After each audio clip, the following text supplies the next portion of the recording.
అంగన్వాడీ చెప్తారు, మా health department చెప్తారు, మేము స్పెషల్గా మేము వచ్చిన చాలు వాళ్ళు మేము చెప్తాం. అవునా? అంటే ఇస్తే ఏం లాభం, ఇవ్వకుంటే ఏం లాభం చెప్పిందా మేడం? ఎవరన్నా మాట్లాడి అమ్మ ఇట్లాంటి జరగదు. మీరు మీ అందరికి చెప్పండి, మీ పక్క ఉన్న వాళ్ళకు ఇప్పుడైతే ఎవరు సంతోషం. ఒక పిల్లకు ఎడమ 3 సంవత్సరాలు గ్యాప్ ఉన్నారు. అట్లా ప్లాన్ వేసుకోవాలి, డెలివరీ ప్లాన్. మీరు అందరు చదువుకున్నారు కాబట్టి అప్పుడే పిల్లలు యాక్టివ్ ఉంటారు, తల్లులు యాక్టివ్ ఉంటారు. ఇటు 9 నెలలు కాదు ప్రెగ్నెంట్ ఉంటారు, 10 నెలలు కాదు ప్రెగ్నెంట్. ఇది ఏంది ఇంత కదా? ఓకేనా? రైట్. కొంచెం బెస్ట్ ఫీడింగ్ నుంచి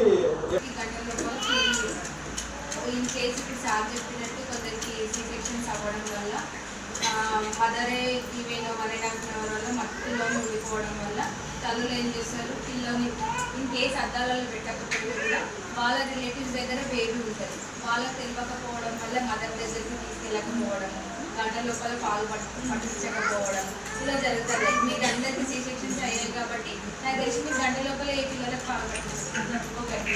అండ్ ఇంకొకటి ఏంటంటే ఆఫ్టర్ డెలివరీ తర్వాత ముద్దుపాలు 3 రోజుల వరకు వస్తాయి. లైక్ నీళ్ళ వాటర్ స్లాగ్ వస్తాయి, నీళ్ళ టైప్ తీసుకొస్తారు. మన వాళ్ళు ఏమనుకుంటారు, దాన్ని గట్టిగా ప్రెస్ చేయడం వల్ల వెరీ గుడ్.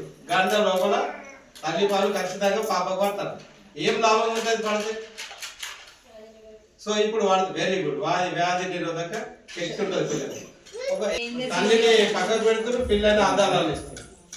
ఇది నా లాభమా నష్టమా? పాపం నష్టమే. ప్రైవేట్ హాస్పిటల్కి పోతే 9 నెలలు నిండక ముందే ఆపరేషన్ చేసి డబ్బుల కోసం. మా సిస్టర్ ఇదే చెప్పారు, ఆపరేషన్ చేసుకోమని. మన తల్లులు నార్మల్ డెలివరీ అయినా ఆపరేషన్ చేసుకున్నారు. మరి వాళ్ళకి ఎందుకు కాలేదు? అప్పుడు చదువుకున్నారా? వాళ్ళకు ఇంత మంచి న్యూట్రిషన్ ఫుడ్ దొరికిందా? అమ్మ కొంచెం అవునమ్మా, ఇంత మంచి ఫుడ్ దొరికిందా మన తల్లులకు? మరి మనం ఎందుకు ప్రైవేట్ పోతున్నాం? ప్రైవేట్ పోతే పైసలు తీసుకుంటున్నా, ఫ్రీగా ఇస్తున్నా డెలివరీ.